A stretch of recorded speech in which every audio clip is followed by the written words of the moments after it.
अस्सलाम वालेकुम जी, मैं हमारी अली, आप देख रहे हैं मेरा चैनल। अमरीकी टिकटॉकर लड़की का कत्ल कर दिया गया। असल कातिल जब बेनकाब हुआ तो पैरों तले से ज़मीन निकल गई, अमेरिका से आई और मौत के मुंह में धकेल दी गई। हिरा के कत्ल का असल राज जब बेनकाब होता है तो हर बंदा जो है उसकी आंखें फटी की फटी रह जाती है। बेटी इंसाफ मांगती रही और जो कातिल था वो घर के अंदर ही मौजूद था। नामालूम कातिल नहीं, कातिल अपना ही निकला। हिरा कत्ल केस ने सबको हिला के रख दिया। स्पेशली अमेरिका से लाया जाता है कत्ल करने के लिए। आज की वीडियो बहुत इंपॉर्टेंट है, रिक्वेस्ट है चैनल को सब्सक्राइब करें, आपने वीडियो को आखिर तक ज़रूर देखना है। कोयटा की बलोची स्ट्रीट से एक ऐसी खबर जिसने हर इंसान को हिला के रख दिया। अमरीकी टिकटॉकर बच्ची जिसकी उम्र सिर्फ 14 साल थी, उसका नाम हिरा अनवार था, जो अपने वालिद के साथ हाल ही में अमेरिका से पाकिस्तान आती है। अपने ही घर के बाहर उसको गोलियों का निशाना बना दिया जाता है, गोलियों से भून दिया जाता है। इब्तिदा में से नामालूम अफराद की कार्रवाई करार दिया गया, लेकिन जब सच की तहें खोदी जाती हैं तो सच्चाई किसी सनसनीखेज फिल्म से कम नहीं थी। कुछ महीने पहले इस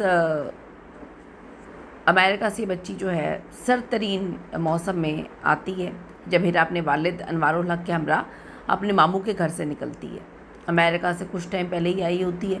किसी को गुमान भी नहीं था कि अभी ज़िंदगी के आखिरी लम्हात हैं और उसको बेदर्दी से कुछ देर बाद कत्ल कर दिया जाएगा। बाप के सामने जो है बेटी को बुरी तरह गोलियों मार मार के छन्नी कर दिया जाता है। वो कहते हैं मैं बेटी के साथ घर से निकला, लेकिन रास्ते में याद आया कि भाई का फ़ोन मेरे पास रह गया। मैं जैसे ही अपने भाई को फ़ोन देने घर के अंदर गया, जब बाहर आता हूँ तो देखता हूँ कि मेरी बेटी को गोलियों से भून दिया जाता है। मैं फ़ोन वापस करने के लिए जब अंदर गया, बाहर बड़ी तेज़ तेज़ जो है चीखने चिल्लाने की आवाज़ें आ रही थी, फायरिंग की आवाज़ें आ रही थी और हिरा अब्बू अब्बू की चीखें मार रही थी। जब मैं बाहर निकला तो हिरा खून में लथपथ पड़ी थी। कितनी तकलीफ दे बात है ना, एक बाप के सामने बच्ची खून में लथपथ है और आखिरी लम्हात में बाप कर रही है। कत्ल के वक्त बाप की मौजूदगी, नामालूम कातिलों का दावा, पुलिस के लिए बहुत सारी जो है शुरू से चीज़ें मशकूक थी। पुलिस ने जदीद साइंसी खतूत पर तफ्तीश का आगाज़ किया। 1.5 साल तक ये तहकीकात जारी रही। अदालती कार्रवाई और तफ्तीश के बाद ये साबित हुआ कि हिरा का कातिल कोई बाहर का हमलावर नहीं है, ये एक घिनौनी साजिश थी जो घर के अंदर से ही रचाई जाती है। अदालत ने पेश किए गए सबूतों के मुताबिक हिरा के कत्ल में कोई और नहीं, उसका सगा अपना बाप अनवारुल हक और उसका मामू मोहम्मद तैयब भट्टी मुलव्वस पाए गए। यानी कि बच्ची को ये भी नहीं इल्म था कि आखिरी लम्हात में जब उसको कत्ल किया गया, उसको गोलियां मारी गईं, तो जो अब्बू अब्बू पुकार रही थी उसी बाप ने उसको इस अंजाम तक, इस बुरी हाल तक पहुँचाया। कोयटे की अदालत ने तमाम शवाहिद और गवाहियों का जायज़ा लिया और अपना फ़ैसला सुनाया। अदालत ने मकतूला हिरा के वालिद और उसके मामू को कत्ल का मुर्तकिब करार देते हुए उम्र कैद की सज़ा सुनाई और भारी जुर्माना आयद किया। हिरा अनवार जो अमेरिका में पैदा होती है, वहीं पर पली बड़ी थी और टिकटॉक समेत सोशल मीडिया पर एक बड़ा नाम था, मारूफ शख्सियत थी।